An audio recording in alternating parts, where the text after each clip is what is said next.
Thank you for coming back to the Tony Montana channel. On this occasion, we are going to speak about teethering or training your dogs. I don't do that myself, but I wanted to do touch about it and be a proponent and tell you why I think it's a better idea than actually putting a dog in an enclosure of any kind. Yeah, it might look like it's better, but in fact, I think it's worse to put them in some sort of cage, no matter what size you think it is. It's usually not going to be give it as much space as what putting them in on a chain and having a circumference to run and walk around and be able to enjoy the day. Enjoy. Dogs do enjoy being out. As you know, people dogs enjoy uh, getting those walks. But imagine now having being able to be out there all the time. I think it's I think psychologically it helps the animal. Certainly, I definitely believe that each of them must have human interaction. I don't believe that a dog should be trained and left, left alone and not being touched and not seeing any social interaction with their humans. I'm not in agreement with that. I am in agreement with if you have multiple dogs, you want to rotate, perhaps you rotate the dogs, or you have one indoors and rotate the others out, and they come in once a day, one a day, and then the next one come the next day. I could see that as working out. It might take a while depending on how many dogs you have, but it might, you know I think that's a good way of working it, having allowing the dogs to have some human contact for longer than feeding and cleaning up time. So, but I do think that teethering is a better idea than confinement. So I want to make sure that people do have this conversation as part of their menu of topics in their channel. Hopefully, this will entice other channels that do have change spots and this and that. I want them to say, "Hey, yeah, and let me add my 2 cents and a half," because obviously they do this they do this day in day out. So I could see them, having a lot more to say about it than myself, because I'm not affected by not allowing not allowing the I'm not affected by anybody not wanting to have dogs on chains, because I don't do that. But again, if I had a yard, I had space, and left my devices, I would definitely have more dogs and have chain spots and rotate them indoors. Have that family of dogs everybody wants to have. That's the dream. Us people that cannot own thoroughbred horses, we have thoroughbred dogs called the American People Terrier. So many of us want to have that family of dogs. We could have, say, our own, then we can provide to our children and our grandkids, and they can continue on that family of dogs that we created. That is an American dream, and that's an American dream that I want to have, and one I would like to fulfill one day. Again, it's all about loving the animals. The animals. If you don't have love for the animals, then it should not be in the breed. Just for one thrills, and no, you should not be in the breed for that. There's other things you could gamble if you want. Go to Las Vegas and gamble. You should first and foremost love the breed, and then from there on, everything else is easier. Everything else is more pleasurable. If raising that pup is going to be pleasurable, not something impatient. Someone impatient is like, oh my god, when is this dog going to grow up? So again, let's go back to talk about change spots. I don't see why these organizations think that this is bad, but I'm going to look at one of the websites and review it. Okay, so I am on a website of one of these organizations. I won't call it out by name because it certainly they have a lot more money than me to be bothering me. But I'm just defending my breed, defending tethering, defending chains.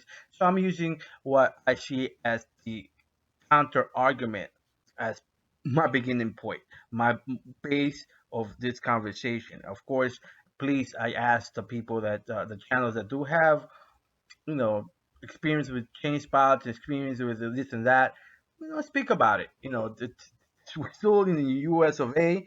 We are still have the right to of speech. So let's talk about it. So one of the things is why is teaser in bed for dogs? Now here is basically saying that dogs are naturally social beings, which is true, and and who dogs enjoy and like interaction with the humans. That is also true, you know. But now Houston's saying that if you're confined for long term, the dog will become physically and psychologically damaged. Mm. And then it's saying basically that if it, basically a friendly dog or a relaxed dog that is basically chained up, it will become very likely become neurotic, unhappy, anxious, and very often aggressive. That is that is that is not correct. I was going to say a bad word, but that is not right. That's not correct because we have had a history of dogs of this breed. Let's not talk about other breeds, but I'm sure, of course, there are other breeds in Alaska. Those dogs um, uh, are used for mushing. I think is the way you pronounce it. The running of the dogs. They're kept in clean spots, and it's freaking cold out there. But it's it's a different mentality. Again, I go and reference leashes. We walk dogs on leashes. They are held by leashes, and that is something so natural to them they don't even think about it. So that tethering, that chain spot, becomes kind of like you walking with your leash, but you just we just happen to let them be around us in a circumference. So they're either in the middle and they have a big circumference. They're walking and they're enjoying the day. If it's too sunny, they're going to the shade. They should have shade spots so they can go, get out of the sun. These are some of the things you definitely, as people that own chains, dogs on chains, you should do. Think about the dog. If you should have, a place for shade. But again, I don't see. I've been to people's yards, and the dogs are never been neurotic. They're very happy. They're very like, some of them are very, they entertain themselves.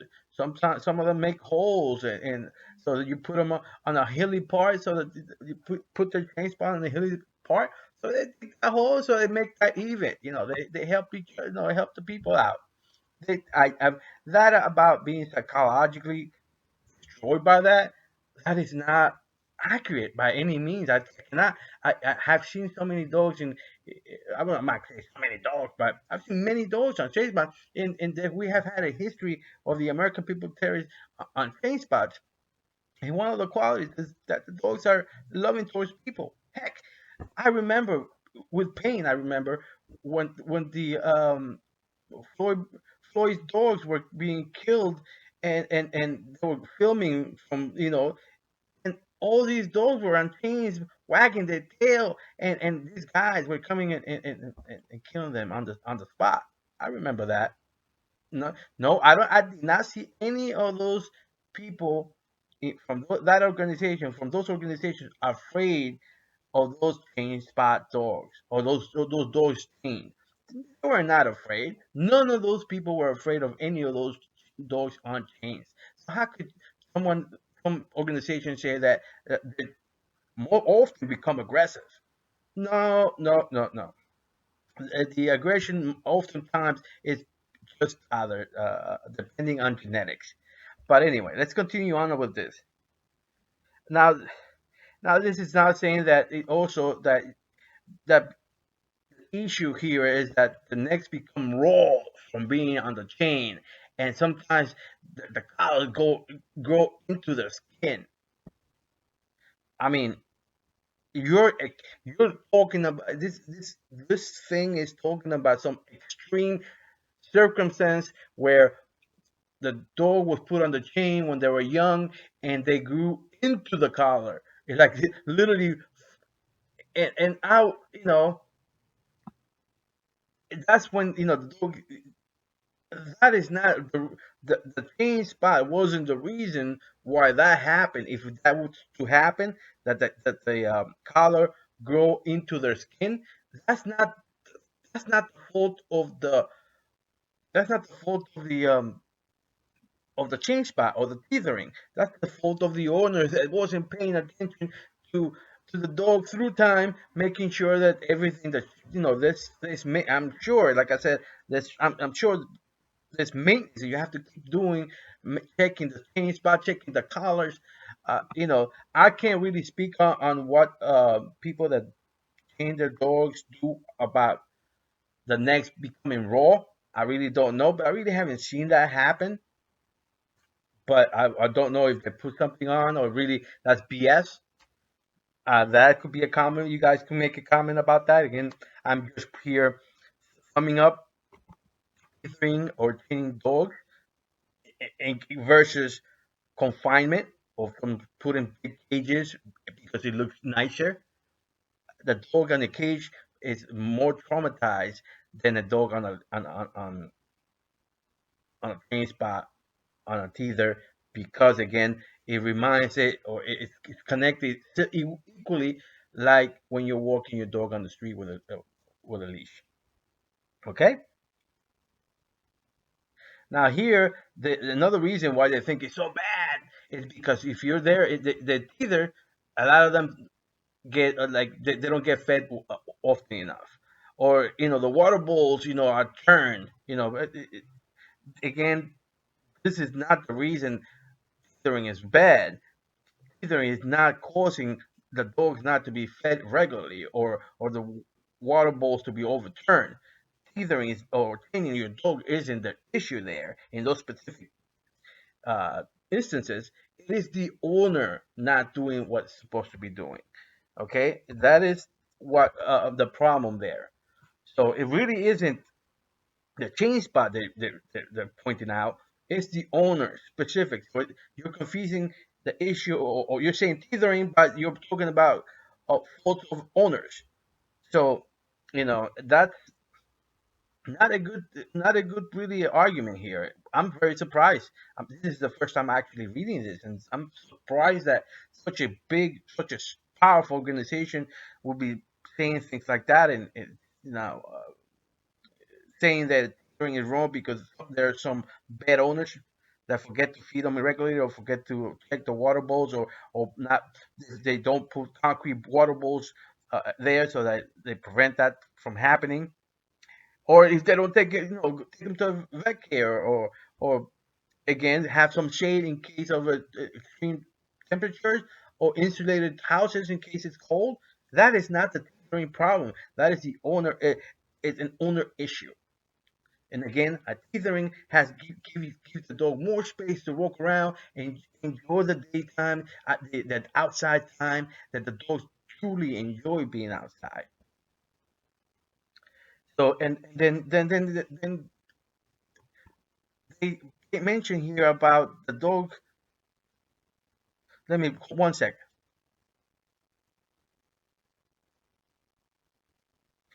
Here is it saying that owners who train their dogs are less likely to clean the area. So the dog is going to eat and sleep in an area full of excrement and urine. First of all, I definitely have to say every dog, if you're teethering that dog and the dog stays there, that dog should have like a place to stay, sleep, go inside, and that spot should be clean. Like I said, insulated. The dog is not going to poop or pee there. That's their den. That's where they sleep. So the dog is, unless it's some sort of messed up dog, a dog is not going to pee or poop inside when they could little easily come out. They're, being trained and have a spot where they do it. Oh, my dogs, I know that they will do it. So I'm sure that trained dogs will have spots, specific spots that they will pee and poop that is not close to where they sleep. And obviously, they won't pee and poop next to a water bowl or food, the area they eat. And obviously, again, this is not a chain spot issue or issue with the chain or tethering. This is an issue with the owner. Okay, the owner should be cleaning up. The owner making sure that everything is perfectly fine for the dog to be in that area. Enjoy it. Now I'm looking at part of this argument that is basically saying that teethering dogs also poses a danger to humans. Okay, so well, um, basically the logic here for them is that because the dogs are being chained or tethered, their fight or flight response becomes just a fight response because they cannot fight. And if someone comes into the area and they also may be protective of their area, the dog will attack, and more than likely it says that it will be a child that then it will become attacked and more than likely wounded seriously. That's what is being said. Again, I defend the chain and tethering by saying that that is not something that's not what the tethering or chain does. Again, that is it the dog feels like it's being held like the leash. So if we walked our dogs on a leash all the time or for many hours every day, it's kind of like being tethered but we're walking. And in this situation, they're just chilling in the house or in the yard, listening to the cars pass, or if there's cars or sounds, birds, eh, smells that they cannot get indoors. That is part of stimulation. Is the reason why dogs want like to be out, like to be walked, like to be they aren't like, oh no, I'm going outside. So not really, so I cannot see that tethering or training the dog unless it's a breed that it's known to be a guard type dog, or that may be the case. But the American People Terrier, the breed has been created to be loving towards people, friendly towards strangers, and that's the reason they don't do very well as protective animals, protective guarding dogs or things like that. Or they're not. This is not the type of dog that would do that. So this thing about that tethering uh, possesses becomes is a danger to humans. It is incorrect, but again, they're trying to trigger trigger the fear of humans. So this is it is not a very good argument by them. I would actually expect it to have to do more research on it, but this is very simple logic that I can just speak it as I'm reading it. Now certainly I would say that this is basically asking, well, if you can't either or change your dog, what can you do? And obviously they're saying, no, the dog you could be living indoors. Obviously you can do that, but if you cannot for other reasons, they're basically saying, oh, you should get an escape-proof enclosure with proper shelter. Why an enclosure? Like I said, if you feel trapped,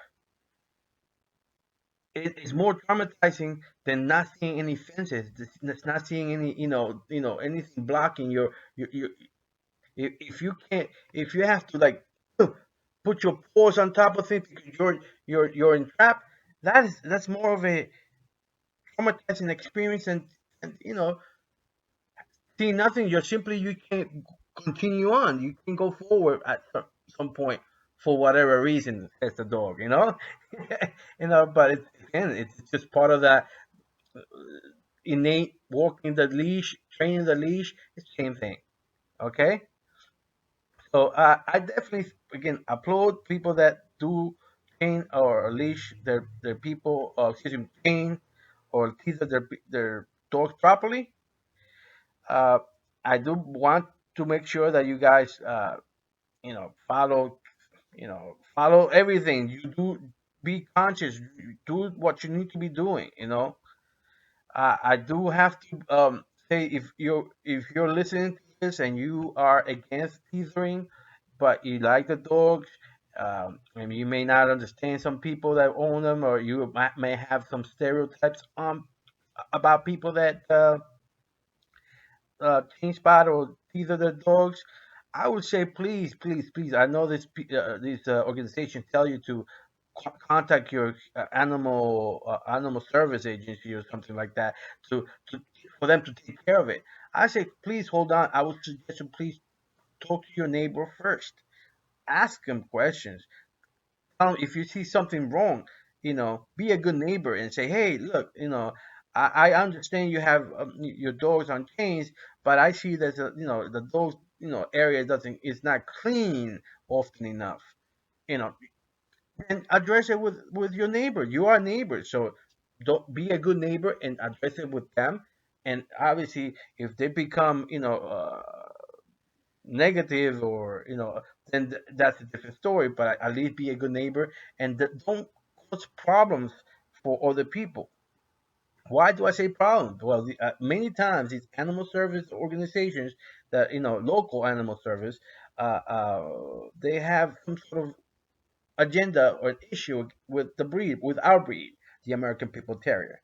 So it becomes a battle of guarding ourselves because of they'll look for any little piece of broken ordinance or anything just to get you in trouble, just to get those people out of the, out of there. And eventually, what happens to them? Nine out of 10 times, no matter how good the dog is, no matter how good that people is with people, they're put down because they're in quote unquote potentially dangerous. So please, if you see your neighbor and you have an issue with something in those dogs' pain spots, be kind and be a good neighbor and talk to them directly. In short, those individuals that either or change as dogs, you keep make sure that you keep like those spots clean, everything up to par. Don't make trouble for yourself. Uh, be a good neighbor to others, especially because it is so easy for other neighbors to get you in trouble with these dogs, even if you're not doing anything. Like I always say, if you're a minority and you have good quality dogs, that's 2/3 of the crime for many of these animal rights organizations because they think that it's easier to take the dogs away because you have less income, you have less ways to protect your investment, protect your animals, protect your family of dogs. So I am I applaud those individuals that do this every day, clean up and feed them every day, make sure that they are fine, their chain spots are fine, everything about them is fine, and they do spend time with those dogs. Get inside those chain spots. Obviously the clean chain spot just either get a chair, put that chair right there, and hang, touch them, spend 5, 10 minutes at least every day. You move that chair to the next spot and do whatever, play with them uh, for a little 10 minutes. Even if it's like I don't know how many you may have, but it takes an hour, 10 minutes each. Depending on if you have a lot of dogs, at least better than nothing. But I certainly don't think that keeping a dog on a chain for long periods of time, not the American Pit Bull Terrier, that won't make a dog aggressive. That will not make a dog attack a strange person. This breed is not that type of breed. Okay, So this was a little longer than I expected, but I hope you guys listen to it and not just like, this is BS. But, this is Tony Montana signing off.